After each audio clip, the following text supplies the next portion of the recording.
أعوذ بالله من الشيطان الرجيم بسم الله الرحمن الرحيم ولولا كلمة سبقت من ربك لكان لزاما وأجل مسمى فاصبر على ما يقولون وسبح بحمد ربك قبل طلوع الشمس وقبل غروبها ومن آناء الليل فسبح وأطراف النهار لعلك ترضى ولا تمدن عينيك إلى ما متعنا به أزواجا منهم زهرة الحياة الدنيا لنفتنهم فيه ورزق ربك خير وأبقى وأمر أهلك بالصلاة واصطبر عليها لا نسألك رزقا نحن نرزقك والعاقبة للتقوى وقالوا لولا يأتينا بآية من ربه أولم تأتهم بينة ما في الصحف الأولى ولو أنا أهلكناهم بعذاب من قبله لقالوا ربنا لولا أرسلت إلينا رسولا فنتبع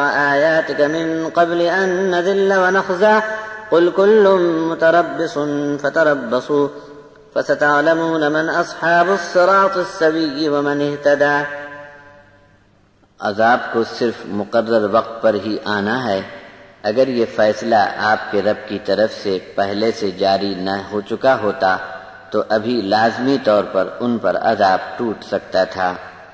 ان کی بکواس پر صبر کرو اور جی کو تھامے رکھو اور پاکی بیان کرتے رہو اپنے رب کی تعریف کے ساتھ، سورج کے طلوع ہونے سے پہلے اور اس کے ڈوبنے کے پہلے اور رات کے اوقات میں بھی اور دن کے کناروں پر بھی اللہ کی خوبیاں بیان کرنے میں لگے رہو۔ اس کا انجام سامنے آنے پر تم خوش اور راضی راضی ہو جاؤ گے۔ ان کو ہم نے حیات دنیا کی رونق والی کئی قسم کی چیزیں بطور آزمائش بہت تھوڑی مدت کے لیے برتنے کو دی ہیں۔ ان کی طرف نگاہ اٹھا کر بھی نہ دیکھنا۔ آپ کے رب کا دیا رزق خیر و برکت والا ہو، وہی باقی رہنے والا ہے۔ اپنے گھر والوں کو نماز کی خوب تاکید کرتے رہو اور خود بھی اس پر جمے رہو۔ کھانے کا سوال ہم آپ سے نہیں کریں گے، بلکہ روزی روٹی تو ہم آپ کو عطا فرماتے رہیں گے، اور انجام کار تو انہی لوگوں کا اچھا ہوگا جو پرہیزگار ہیں۔ یہ لوگ کہتے ہیں کہ یہ نبی اپنے رب کی طرف سے کوئی نشان پیش کیوں نہیں کرتا؟ کیا ان کے پاس پہلی کتابوں میں صاف صاف نشانیاں اس کے پہلے نہیں آ چکی تھیں؟